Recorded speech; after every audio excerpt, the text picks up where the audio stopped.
Uang di bank tetap ada, tapi uang cash harus ada. Karena kondisi tahun depan lebih berat daripada tahun ini.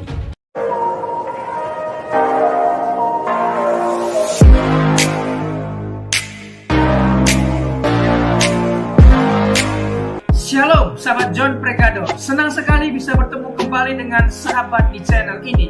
Terima kasih sahabat sudah setia mengikuti channel ini sampai hari ini. Saya berdoa kepada Tuhan, kiranya Tuhanlah yang membalas dan memberkati kita semua.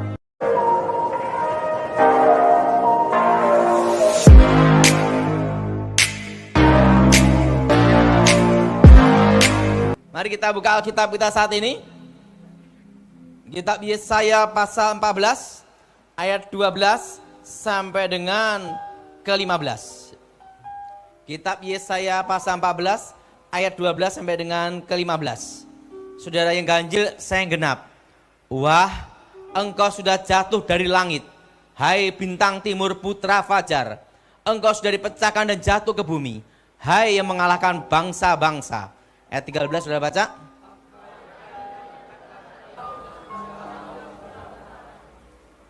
Aku hendak naik mengatasi ketinggian awan-awan, hendak menyamai yang maha tinggi. Nah, saudara, saya mau tanya, siapa yang pernah baca Alkitab dalam terjemahan bahasa Indonesia tertulis kata Lucifer? Angkat tangan. Yang belum pernah lihat di terjemahan bahasa Indonesia, angkat tangan coba. Nah, yang bingung angkat tangan.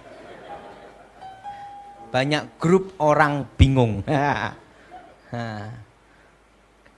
Lucifer itu dalam terjemahan bahasa Inggris versi King James itu di ayat 12. Bintang timur putra apa? Fajar. Apa saudara?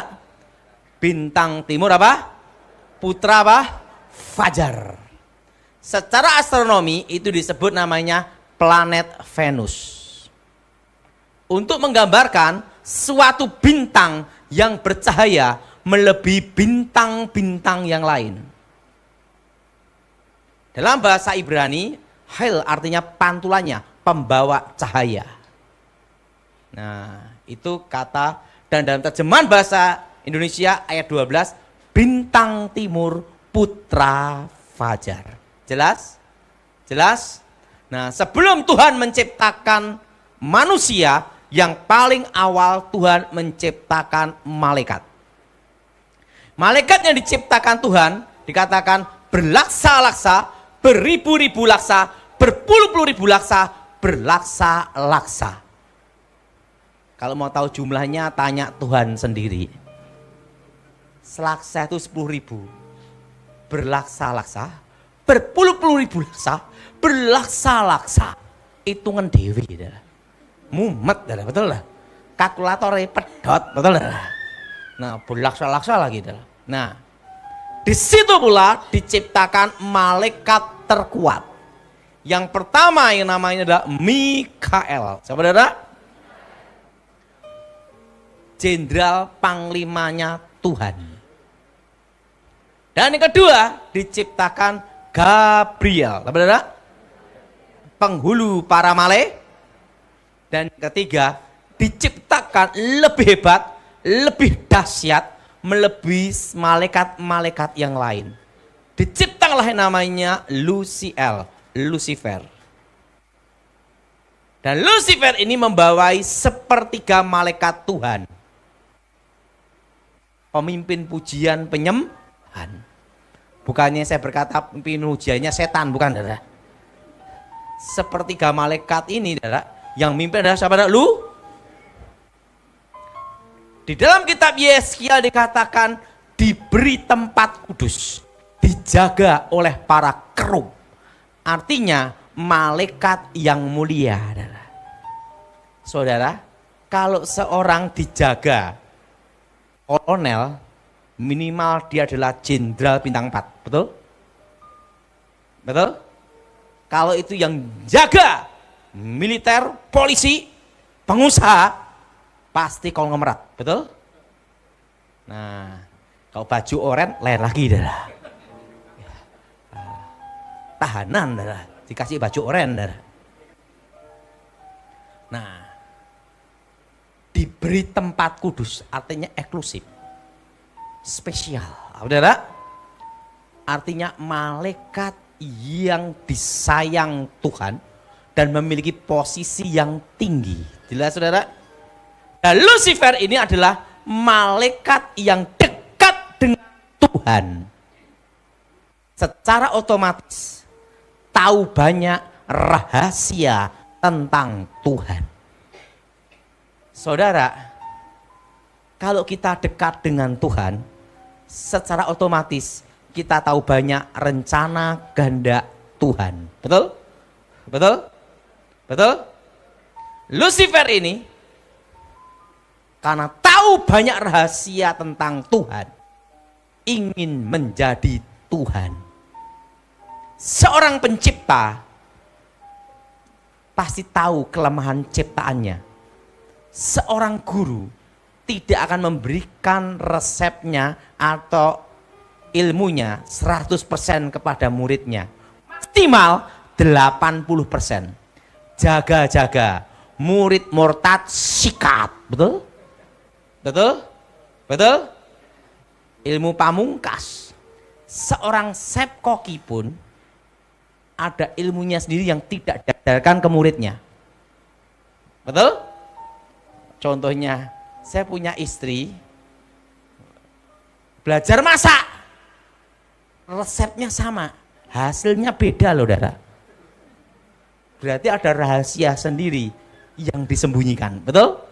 Entah ngirisnya, entah gorengnya, entah apa, betul?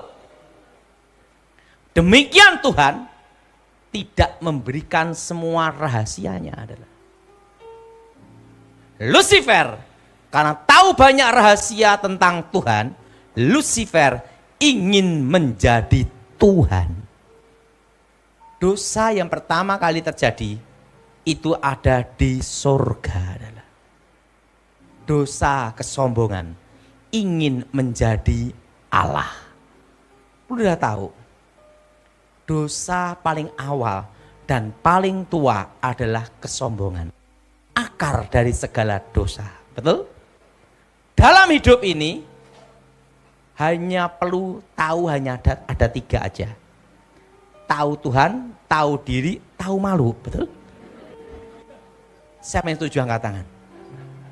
Betul? Penting tahu diri. Penting tahu malu. Kita pun kalau yang sudah menikah itu lebih tahu, saudara. Wanita secantik model apapun dikatakan cantik itu maksimal 3 bulan. Setelah itu, di atas itu penting bisa diajak bicara, mengerti dan peduli, betul? Cantik cerewet, suaminya stroke. Siapa yang setuju angkat tangan? Ini banyak korbannya berarti, betul? Betul? Loh, penting itu kalau kita menikah, yang penting itu bisa diajak bicara, betul? Betul? Demikian suami, istri itu pentingnya apa? Entah modelmu gantengnya kayak apapun, dikatakan ganteng itu maksimal juga 3 bulan. Yang penting apa? Tanggung jawab. Ini setuju angkat tangan, saudara? Betul? Betul? Ganteng, ndak bisa kerja, ngomong tok, maksimal setahun bubar. Makan tidur, gimana yang kuat, betul saudara? Betul? Tapi ingat, ini pesan saya. Ibu-ibu, apapun yang terjadi dalam hidupmu, dalam rumah tangga, apapun yang terjadi, tidak boleh cerai. Kenapa? Cari laki-laki normal, susah. Siapa yang setuju angkat tangan? Cari laki-laki normal ini susah.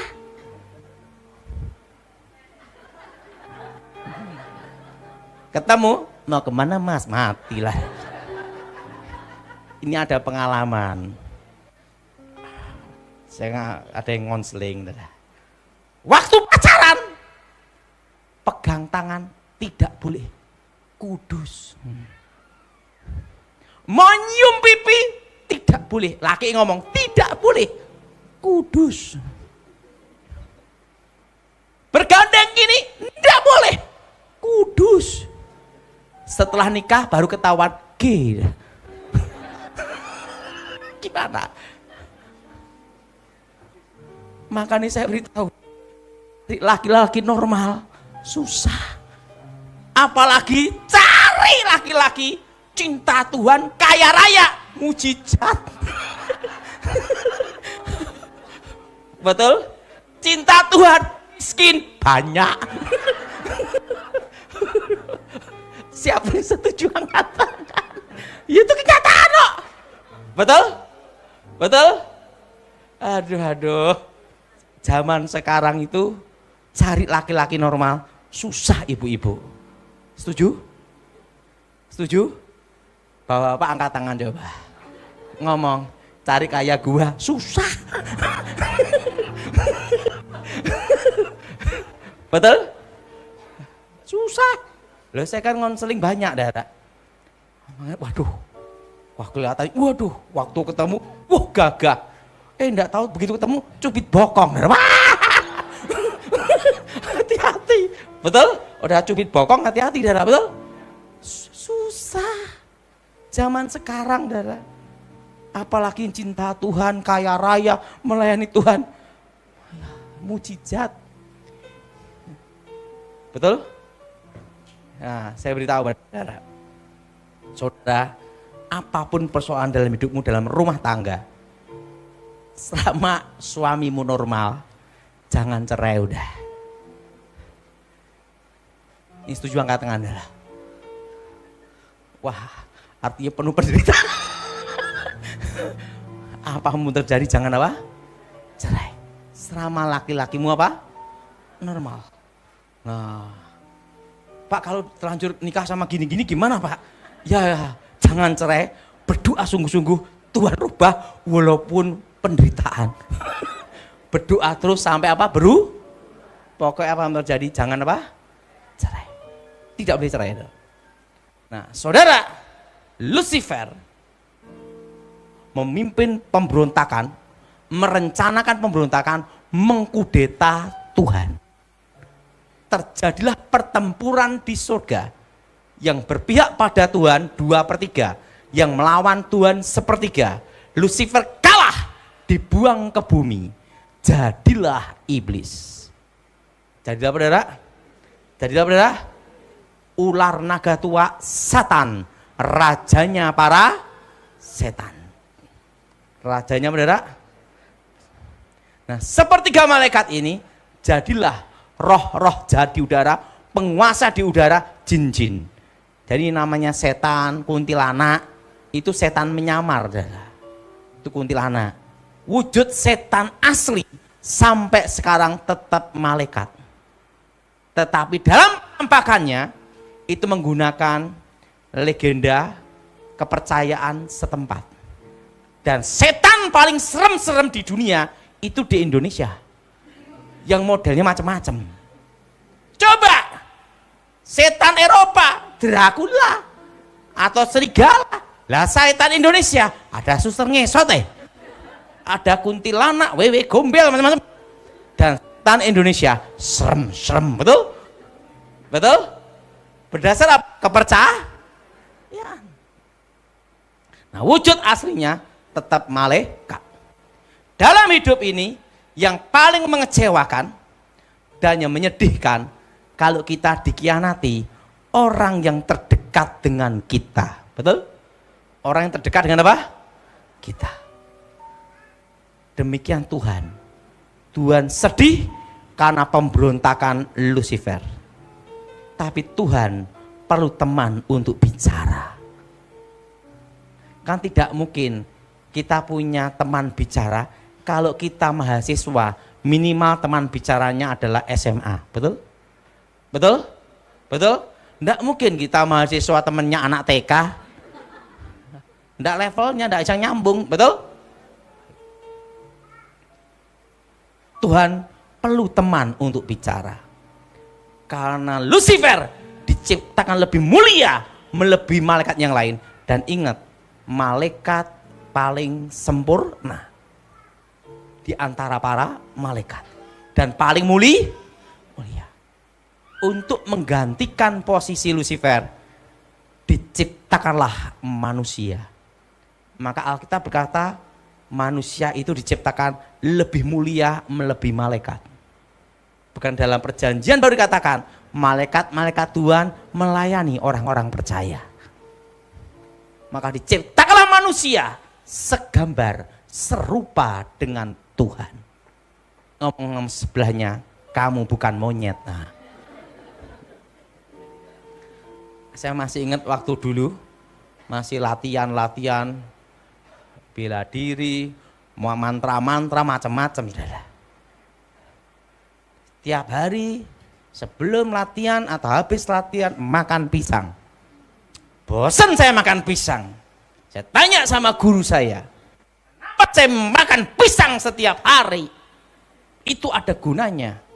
Ingat, monyet makan pisang maka tidak stroke. Nah, maka itulah kamu makan pisang. Ingat saudara, manusia diciptakan lebih apa saudara?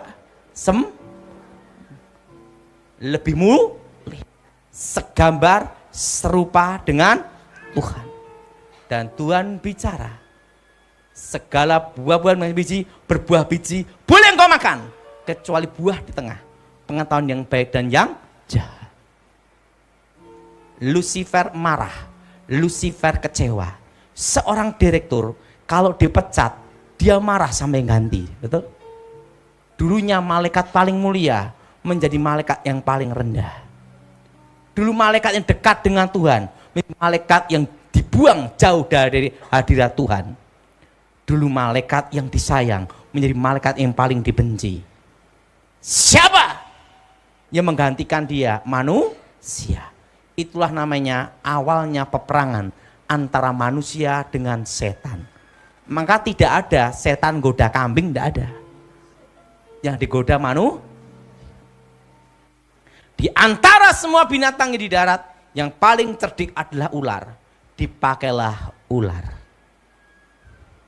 Seorang penipu pasti lebih pandai satu tingkat yang ditipu. Buktinya bisa ketipu. Betul? Betul? Dipakailah ular. Kalau engkau makan buah itu, engkau jadi seperti Allah. Tahu yang baik dan yang jahat. Hawa tergoda, pergilah ke Adam. Engkau makan buah itu, jadi seperti Allah. Adam dan Hawa jatuh ke dalam dosa, ingin menjadi Tuhan. Yang jadi pertanyaan, kenapa manusia diampuni, setan tidak? Betul? Kan tidak ada setan rame-rame bertobat dibaptis Thomas. Tidak ada. Pertobatan setan kan tidak ada. Tidak ada, betul? Ingat, setan tidak diampuni. Tuhan itu kan adil. Kenapa manusia diampuni, setan tidak? Ini yang protes manusia. Kenapa? Waktu saya seminar yang tanya manusia adalah, Tuhan itu kan adil. Kenapa manusia diampuni, diberi kesempatan, setan tidak? Lucifer dan sepertiga malaikat melawan Tuhan dari keinginannya sendiri, merencanakan mengkudeta, pemberontakan melawan Tuhan. Dari keinginan sendiri merencanakan pemberontakan. Beda dengan manusia. Manusia tidak ada tujuan dan tidak ada rencana melawan Tuhan. Tapi manusia digoda setan untuk melawan Tuhan. Kasus pembunuhan berencana, hukumannya berat, maksimal mati, minimal seumur hidup. Pembunuhan tidak berencana, ada keringanan, betul? Apalagi pembelaan diri, beda lagi. Tapi ingat, kalau yang bunuh orang gila, bebas. Betul? Karena hakim tidak bisa ngadili orang gila. Kalau hakim bisa ngadili orang gila, hakimnya? Nah, makanya orang gila tidak bisa dihukum itu, betul? Nah, Ingat, kenapa manusia diberi kesempatan pengampunan di dalam Yesus Kristus? Kenapa? Karena manusia tidak merencanakan. Jelas? Yang kedua, apa buktinya kita diciptakan sebenarnya menggantikan posisi Lucifer? Nanti di surga tidak ada yang khotbah dan tidak ada yang ngedarin kantong kolektor. Dijamin itu. Di surga tidak ada perpuluhan loh. Di surga yang adalah memuji menyembah. Ingat, memuji menyembah itu tugasnya siapa dulunya? Malaikat Lucifer, pemuji penyembah. Hidup hanya ada dua pilihan dan harus dipilih salah satu. Di surga nyanyi nonstop. Kedua, di neraka digebuki pukuli nonstop. Nah, milih mana sekarang? Tidak ada yang abstain dah. Siapa yang mau nyanyi nonstop, angkat tangan. Tidak ada pilihan daripada digebukin pukuli nonstop. Makanya di gereja itu sebenarnya training latihan nyanyi. Pemanasan dulu olahraga dah. Karena di surga nanti nyanyi terus. Makanya saudara kalau di gereja harus banyak nyanyi. Ngomong sebelahnya, ingat training dulu. Dah. Jelas? Jelas? Nah, jadi ingat. Kenapa Tuhan perlu menciptakan langit yang baru, bumi yang baru? Ikutin saya semua. Karena langit yang sekarang ini. Apa saudara? Ikutin saya semua. Langit yang sekarang ini ada dosa. Dosa apa? Pemberontakan Lucifer. Dan bumi yang sekarang ini ada dosa. Dosa pemberontakan manusia. Maka Tuhan perlu ciptakan langit yang baru dan bumi yang baru. Yerusalem baru. Dan berikutnya, siapa yang bisa mengalahkan Lucifer? Karena Lucifer adalah malaikat terkuat. Hanya ada 3. Pertama adalah Tuhan Yesus sendiri. Elohim yang jadi manusia. Kedua, dikeroyok malaikat. Untuk mengalahkan Lucifer itu malaikat perlu mengkeroyok. Makanya perlunya doa peperangan. Daniel berdoa. Tuhan mengutus Gabriel. Di tengah jalan disabotase penguasa media Persia, Lucifer. Gabriel kewalahan, minta tolong Mikael. Mikael turun dari surga. Mikael dan Gabriel mengkeroyok rame-rame Lucifer. Baru Lucifer kalah. Mikael kembali ke surga. Gabriel menemui Daniel, memberikan wahyu akhir zaman. Jelas? Dan yang ketiga, dikalahkan oleh orang-orang percaya dengan kuasa nama Yesus dan kuasa darah Yesus. Karena apa? Waktu kita dipulihkan hubungan dengan Tuhan, bertobat, disitulah kita kembali ke gambar rupanya Tuhan. Anak Tuhan. Amin. Diberi kuasa mengalahkan iblis. Nah, saudara, banyak orang menunggu saya bertanya, tahun depan gimana? Ngomong sebelahnya, tenang aja. 3 tahun yang lalu, saya bicara di media sosial, di Thomas ya, bahwa emas nanti akan tembus 2 juta. Di tahun 2024 dan 25. Yang masih ingat angkat tangan. Dan itulah tanda terjadinya inflasi terus sampai 2027. Dan ingat, setelah emas 2 juta ini, tanda saudara semua pegang uang cash. Uang di bank tetap ada, tapi uang cash harus ada. Karena kondisi tahun depan lebih berat daripada tahun ini. Paham di sini? Paham di sini? Karena kita akan mengalami kondisi seperti ini.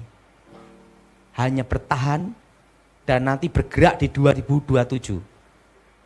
Dan Indonesia benar-benar pulih itu 2032. Paham di sini? Paham di sini? Jelas? Makanya saya beritahu semua pelaku usaha dan bisnis sejak 3 tahun yang lalu untuk bertahan di 2025 dan 2026, yaitu apa? Jangan utang bank. Kalau udah terlanjur utang gimana? Jangan nambah lagi. Stop. Bertahan apa adanya. Siapa yang setuju angkat tangan, saudara? Dan jangan ada pengembangan bisnis baru apapun. Karena selama 2 tahun ini perpajakan akan diperketat terus sampai 2035.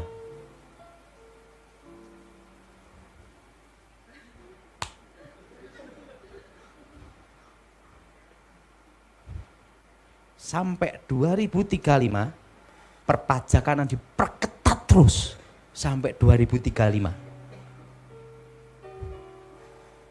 Paham di sini?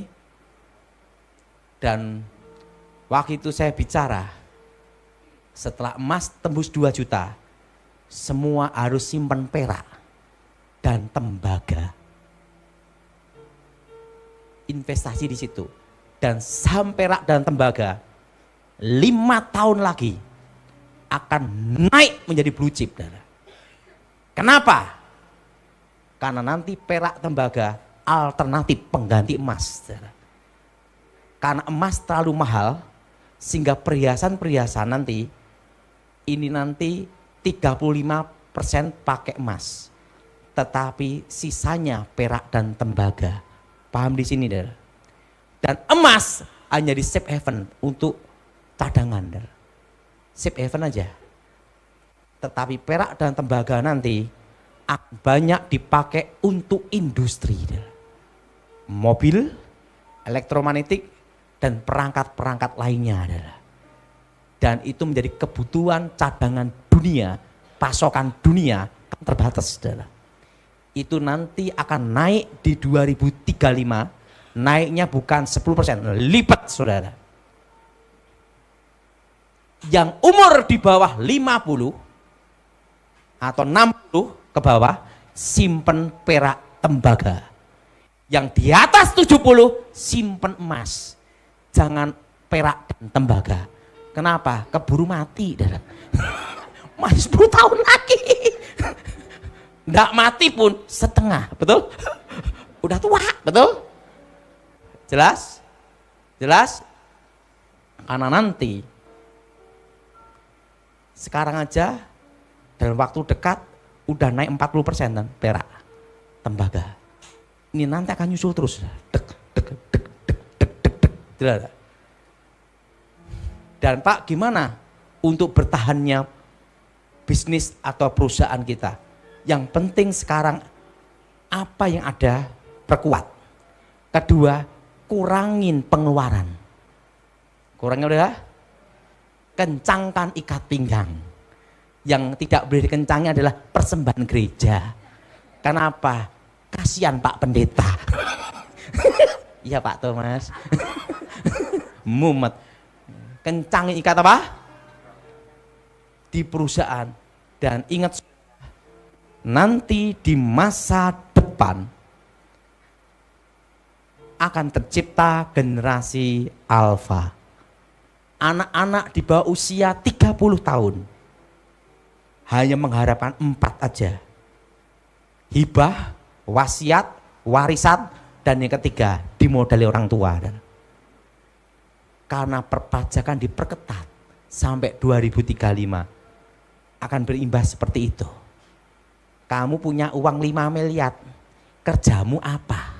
Gajimu apa? Laporan SPT-mu berapa? Dari situlah tercipta generasi alfa. Jelas? Nah, kenapa semua saudara saya suruh untuk beli tanah, berkebun? Karena di masa depan, ini sudah tahu, di masa depan krisis pangan dan harga pangan akan naik. Paham di sini, saudara? Paham di sini? Kenapa beli tanah? Untuk mempersiapkan generasi selanjutnya. Karena generasi selanjutnya hanya mengharapkan sebagian besar ya, tidak semua. Sebagian besar mengharapkan dari saudara. Yang setuju angkat tangan, saudara. Mau angkat tangan bingung juga. Itu kenyataan. Saudara, gaji 10 juta, tinggal di Jakarta, mau nyimpen uang 1 miliar, mau berapa tahun? Hitung sendiri. Perlu makan pula lainnya. Itu bisa kalau kerja ikut orang 10 juta, 15 tahun aja belum tentu loh, saudara. Betul? Betul? Betul? Ingin setuju angkat tangan, saudara. Betul? Saya mau tanya, mereka mengharapkan dari siapa? Orang tua. Akan tercipta generasi alfa. Sebagian besar itu nanti tahun ini dimulai yang usia di bawah 30. Jelas? Jelas? Jelas? Jelas? Dan ingat, dari saudara semua yang punya tanah hak GU, hak GB, segera dinaikkan ke hak milik. Dan harus itu akan dimulai di tahun 2032. Dan nanti di 2035 akan terbit undang-undang pembatasan hak kepemilikan tanah. Dan nanti akan ada pembatasan hak GU dan hak GB. Mungkin sekarang urusan 400 hektar, nanti turun lagi sampai 2035, saudara. Membatasi hak kepemilikan. Makanya saudara semua yang tanahnya hak GB, hak GU, segera naikkan semua ke hak milik, saudara. Ini setuju angkat tangan, saudara. Jelas? Undang-undang itu terbit di tahun 2035. Kok bisa tahu Pak Daud? Tahun 9697 saya mengalami kecelakaan dan roh saya dibawa ke surga. Ditunjukkan masa depan Indonesia, presiden, wakil presiden sampai tahun 2035. Ada yang tanya sama saya, di atas 2035 dikasih tahu enggak Pak Daud? Enggak dikasih tahu. Kenapa? Ya enggak tahu. Pokoknya tugas saya sampai 2035. Nyampein aja. Di situ saya ditunggu hari-hari ke depan. Makanya 2001 saya udah ngomong, 2004 SB presiden. Di 2021 saya ngelihat wakilnya adalah anak muda, model seperti ini, Gibran. Saudara perhatiin di tahun 2022 di media sosial semua saya bicara Gibran Wapres. Betul? Itu tak lihat tahun berapa? 9697. Masa depan. Dan di masa depan pula AHY itu Wapres. Masa depan jauh dari. Tahun berapa Pak Daud? Tahunnya dikasih tahu. Tapi Wapresnya nanti bakalnya dia. Presiden ini siapa? Tidak dikasih tahu. Hanya kelihatan wajahnya aja. Wapresnya. Wapres atau pres? Saya kurang tahu. Penting salah satu itu Wapres. Nah, di situ pula ditunjukkan hari-hari yang akan terjadi. Tahu enggak? Tahun ini berat. Tahun depan lebih berat. Langsung gini. 2 tahun yang lalu, waktu Jum sama Thomas, saya beritahu, puncak resesi ekonomi di tahun 2025 adalah Agustus September. Yang masih ingat angkat tangan. Itu di media sosial semua, se-Indonesia tuh, saudara. Tapi kan saya tidak mau bicara itu kerusuhan. Nanti bisa ditangkap saya. Saya beritahu puncak resesi. Nah, dampak tahun ini adalah tahun depan. Paham di sini, saudara? Tapi Tuhan bicara sama saya, itu di tahun 97, bahwa Tuhan akan memelihara umatnya di saat-saat seperti itu.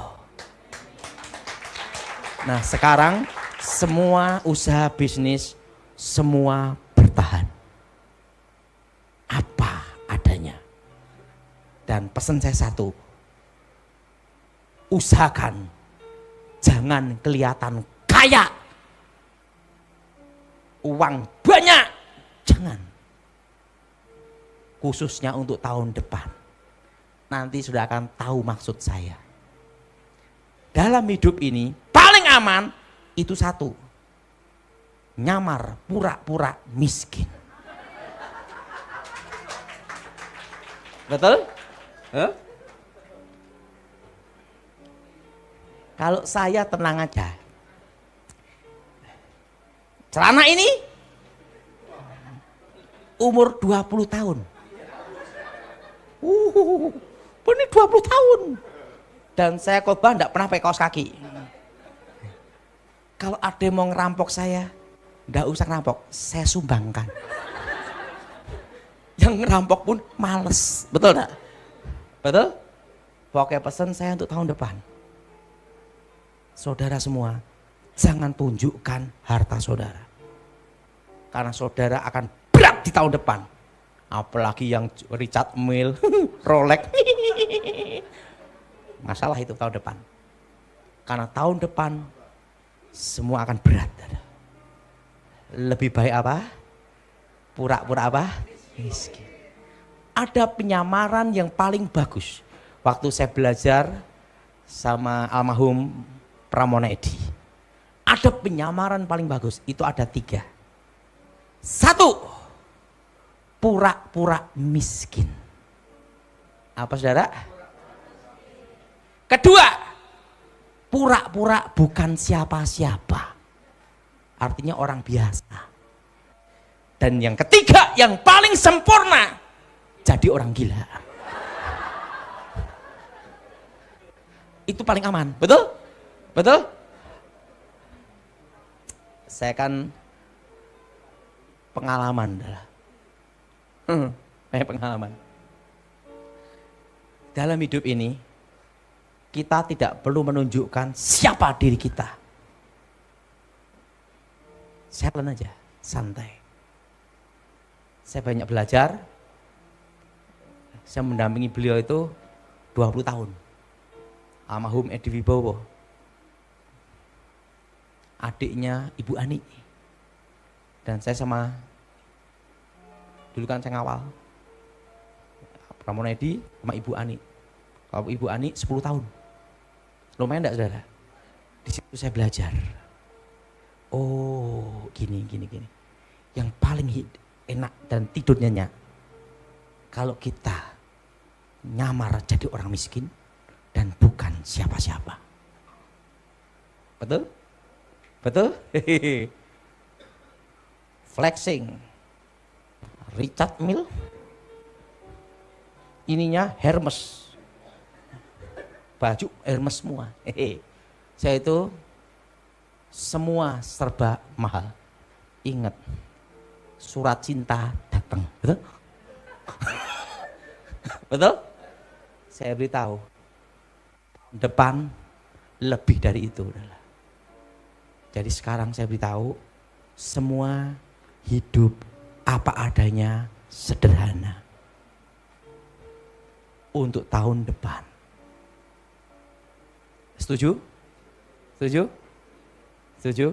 Dan kurangi pengeluh kecuali gereja. Kasihan Thomas. Nah, karena apa? Kita sekarang ini bertahan aja. 2 tahun. Berapa lama saudara? 2 tahun. Paham di sini? Paham di sini? Pak, Indonesia aman tidak? Riak-riak kecil tetap ada sampai tahun depan. 3 tahun pokoknya. Riak-riak kecil aja. Tapi Indonesia tetap aman. Jelas? Jelas? Tetap apa? Aman. 3 tahun. Dan ingat, usahakan saudara uang cash untuk hidup sehari-hari, tetapi investasi harus ada. Itu tanah dan emas, perak, tembaga. Karena apa? Karena nanti 10 tahun ke depan nilai mata uang turun. Jelas? Inflasi. Jelas? Tanah, emas. Kenapa tanah? Untuk jangka panjang. Kenapa emas? Kalau kita liquid perlu ini. Jelas? Dan mata uang, saudara, ada 3 mata uang yang paling aman. Pertama, Australia. Jelas? Apa saudara? Nah, Australia. Kedua, Singapura. Ketiga, dolar Amerika. Karena dipakai dunia. 3 ini aja, saudara. Kebutuhan kan terbatas, saudara. Jadi Australia, saudara. Jelas, saudara? Saya hanya beritahu itu. Setelah saya beritahu, ini berlaku untuk tahun depan semua. Pertama justru Australia, saudara. Australia kan stabil. Kita sekarang ini perlu kestabilan. Paham di sini, saudara? Apa, saudara? Nah, emas itu untuk apa? Liquid, kalau ada sesuatu dijual. Ngerti, saudara? Untuk apa? Supaya tidak ngedrop dalam inflasi 10 tahun ke depan. Dan saudara, dolar karena itu mata uang dunia, kan saudara? Jadi saudara, nanti di 2032 ke atas, nanti secara bertahap akan kembali safe haven cadangan itu emas. Makanya Cina, Rusia borong emas. Ngerti, saudara? Ngerti? Bukan kertas. Ngerti, saudara? Itu di 2032 ke atas. Tapi uang kertas kita perlu juga nyimpen ini. Paham di sini, saudara? Paham? Karena kita kan pakai terus, saudara. Dan saya berharap saudara semua yang di tempat ini pasti bertahan. Yang taunya kuliner, tetap kuliner. Yang taunya salon, tetap salon. Yang taunya ternak cacing aja. Jangan pilih kan loh untuk makan ikan, betul? Betul? Betul? Yang taunya makanan hewan, fokus itu. Tetapi semua kembangkan ke jaringan online. Jelas? Hanya perlu penambahannya jaringan apa? Nah, jadi jangan ada usahakan usaha baru. Saya percaya yang hadir di tempat ini semua pasti bertahan. Dan saya memberitahu di 2022 kita inflasi terus sampai 5 tahun juga. Puncaknya di 2027. Jelas, saudara? Waktu corona itu masih ingat. Siapa yang pernah kena corona? Angkat tangan. Saya belum pernah. Karena tidak ngecek.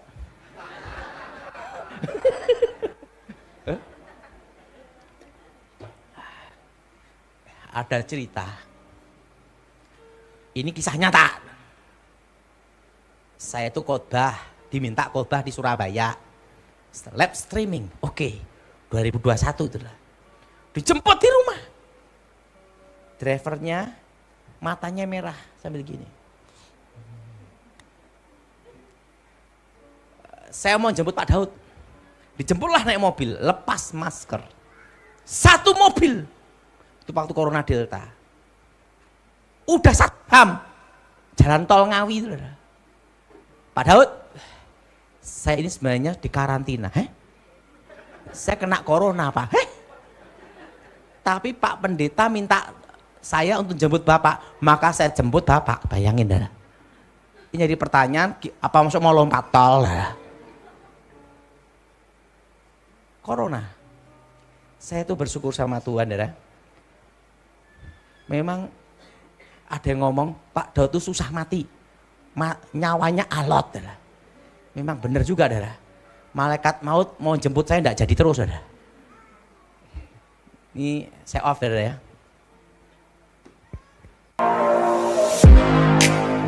Terima kasih sahabat sudah menyaksikan tayangan kami hari ini. Saya percaya kita pasti diberkati. Apabila kita diberkati dengan tayangan hari ini, marilah kita dengan murah hati share video ini kepada teman-teman kita yang lain, agar mereka juga diberkati. Firman Tuhan mengatakan, diberkati untuk memberkati, sehingga nama Tuhan dipermuliakan dan namanya diagungkan. Sahabat, banyak sekali pelajaran yang kita bisa ambil dari tayangan hari ini. Marilah catat poin-poin yang telah disampaikan, kita simpan dalam hati dan kita aplikasikan dalam kehidupan sehari-hari. Setiap kita pasti akan bertemu di yang namanya masalah. Kita tidak perlu undang masalah, tetapi dia sendiri akan menghampiri kita dengan maksud menguji iman kita, apakah kita tahan uji dan tetap mengandalkan Tuhan atau tidak. Tetapi apabila kita menang atas masalah itu, maka kita juga akan mendapat pujian dari Sang Pencipta. Karena kita tahan uji dan terus mengandalkan Tuhan, tidak hanya dapat pujian, dapat mahkota juga. Mahkota abadi karena kita setia dan tetap kuat dalam Tuhan.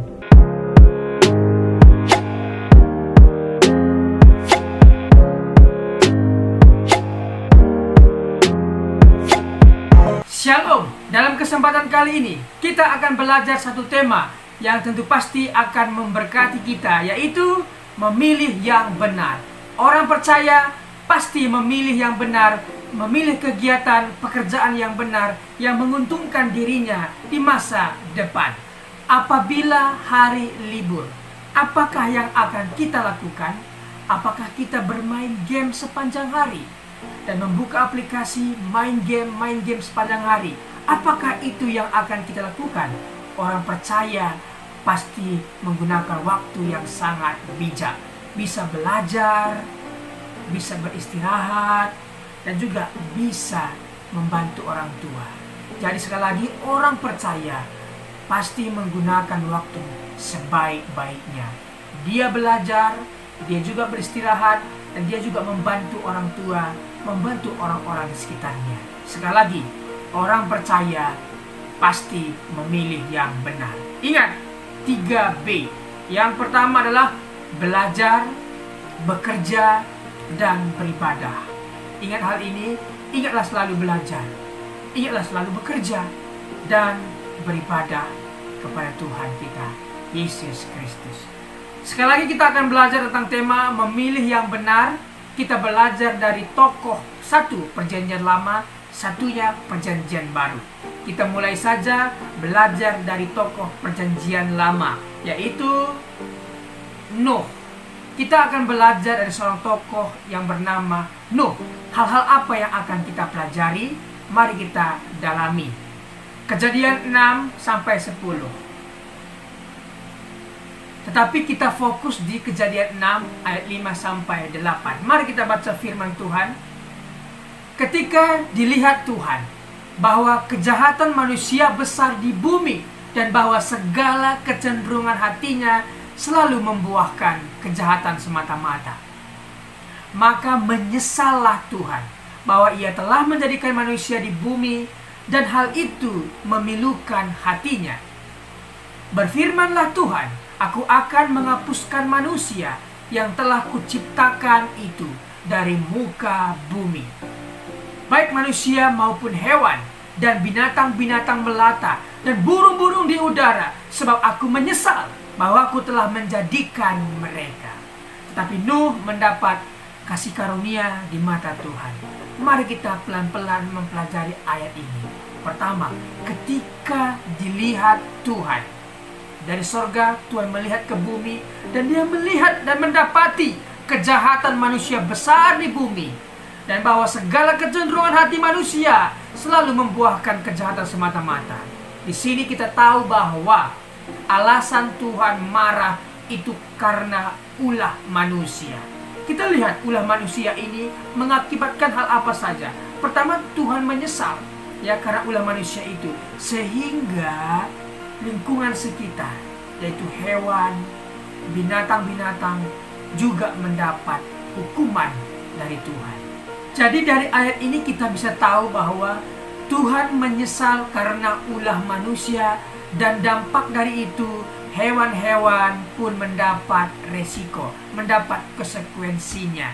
dari perbuatan manusia. Ketika kita membuang sampah sembarangan, apa yang terjadi? Tentunya pencemaran air. Binatang yang hidup di air tercemar dan hewan-hewan atau binatang yang hidup di air bisa mati karena ulah manusia membuang sampah sembarangan. Jadi, marilah kita menjaga lingkungan kita sebaik-baik mungkin.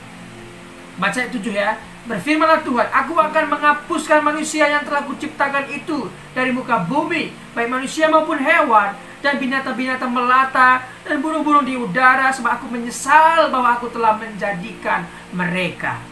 Tuhan menyesal karena manusia, karena itu hewan pun kena dampaknya. Tetapi Nuh mendapat kasih karunia. Mengapa Nuh mendapat kasih karunia? Mari kita dalami. Siapa Nuh? Nuh adalah orang yang benar di mata Tuhan. Ingat, orang benar belum tentu benar di mata Tuhan. Tetapi orang yang dibenarkan Tuhan, yang sudah diampuni Tuhan, dimaafkan Tuhan, dihapuskan Tuhan dosanya, dibenarkan oleh Tuhan karena dia percaya, karena saya percaya kepada Tuhan dan kemudian saya dibenarkan, maka orang benar ini mestinya melakukan hal-hal yang benar yang menyenangkan hati Tuhan. Seperti Nuh. Nuh benar di mata Tuhan dan dia mendapat kasih karunia dan dia dibebaskan dari malapetaka kedahsyatan air bah. Oke, kita belajar lebih dalam lagi. Tidak mau terpengaruh oleh pikiran, perkataan, dan perbuatannya. Artinya Nuh tidak mau terpengaruh pikirannya dengan pikiran-pikiran dunia, perkataan-perkataan dunia, perbuatan-perbuatan dunia yang tidak memberikan contoh. Dia tidak mau mencemari pikirannya, perkataannya, dan perbuatannya. Kita tahu bahwa sebuah kapal tidak akan tenggelam dengan air yang di sekitarnya. Akan tetapi kapal itu akan tenggelam apabila air yang di sekitarnya sudah masuk ke dalam. Artinya, kita tidak akan bisa terpengaruh apabila kita tidak mengizinkan perkataan-perkataan orang masuk ke dalam pikiran kita. Jadi pikiran kita ini adalah sebuah aset, sebuah properti yang sangat berharga. Jangan kita mau dikotori, dirusak properti kita oleh perkataan-perkataan orang. Jangan sekali-kali mengizinkan hal itu masuk ke alam pikiran kita. Tetapi mari kita pikirkan yang ada di atas, yang di sorga, yang indah, yang mulia. Itulah yang dilakukan oleh Nuh, sehingga Nuh berkenan di mata Tuhan. Senantiasa hidup bergaul dan beriman kepada Allah. Orang yang sudah dibenarkan oleh Tuhan, maka senantiasa dia bergaul dan beriman kepada Tuhan. Apa yang dia lakukan, yang ada di Alkitab yang benar, perkara-perkara yang baik, itulah yang kita lakukan. Memang dalam Alkitab banyak sekali peristiwa, banyak sekali kejadian dituliskan untuk satu hal, informasi, satu hal lagi, pengajaran. Jangan kita menjadikan informasi itu dari pengajaran, tetapi carilah pengajaran yang menguatkan kita. Oke? Yang berikutnya, menjadi berkat dan contoh bagi keluarganya dalam ketaatan, kesalehan, iman, dan perbuatan baiknya. Nuh menjadi berkat dan contoh bagi keluarganya dalam ketaatan, kesalehan, iman, dan perbuatan baiknya. Jadi seorang bapa, seorang kepala rumah tangga harus mengikuti teladan yang diberikan Nuh kepada anak-anaknya, menantunya, bahkan istrinya. Inilah contoh yang memilih dengan benar. Berikutnya kita belajar dari seorang tokoh di Perjanjian Baru, yaitu Paulus. Hal apa yang akan kita pelajari? Kisah Para Rasul 9 ayat 1-6. Kita akan membaca dalam Kisah Para Rasul 9 ayat 1-2. Sementara itu, berkobar-kobar hati Saulus untuk mengancam dan membunuh murid-murid Tuhan. Ia menghadap imam besar dan meminta surat kuasa daripadanya untuk dibawa kepada majelis-majelis Yahudi di Damsyik, supaya jika ia menemukan laki-laki atau perempuan yang mengikuti jalan Tuhan, ia menangkap mereka dan membawa mereka ke Yerusalem. Siapa Paulus? Paulus memiliki doktrin yang begitu keras. Ajarannya menyakiti orang lain adalah salah. Tapi Paulus merasa benar. Ketika dia menyakiti orang lain, ketika dia menangkap pengikut Tuhan dan menjebloskan ke penjara, menganiaya, dia merasa benar akan hal itu. Tetapi sekali lagi, ajaran yang menyakiti orang lain adalah salah.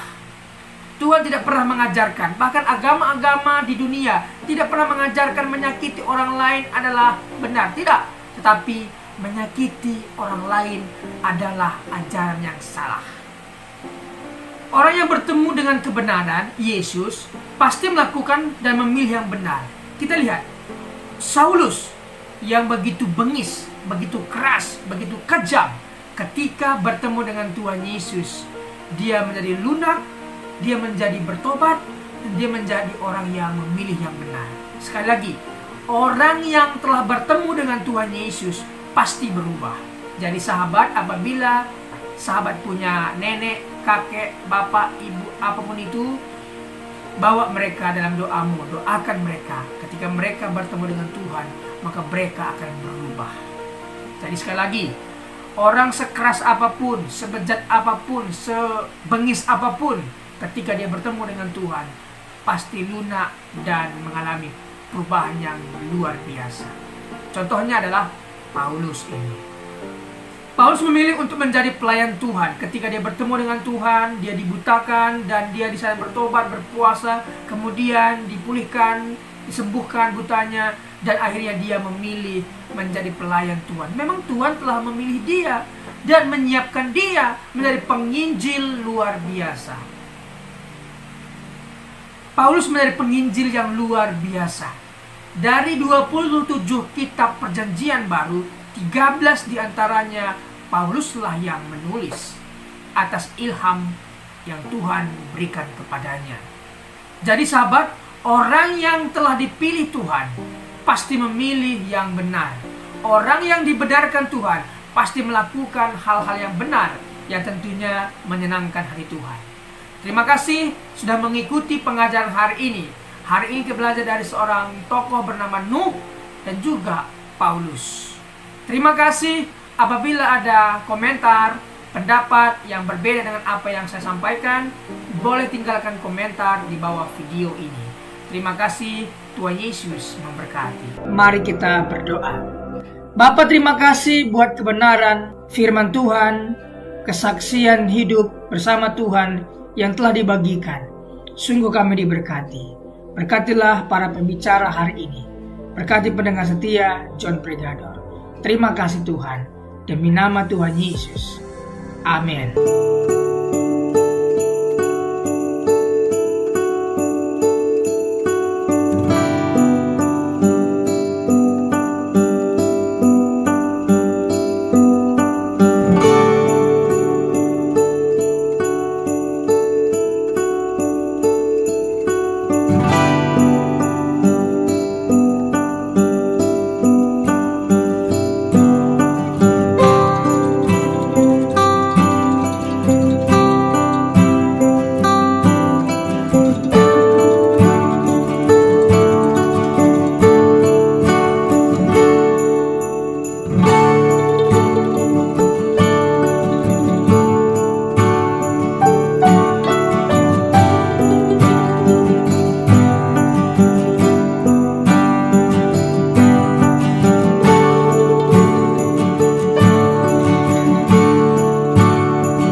wabarakatuh.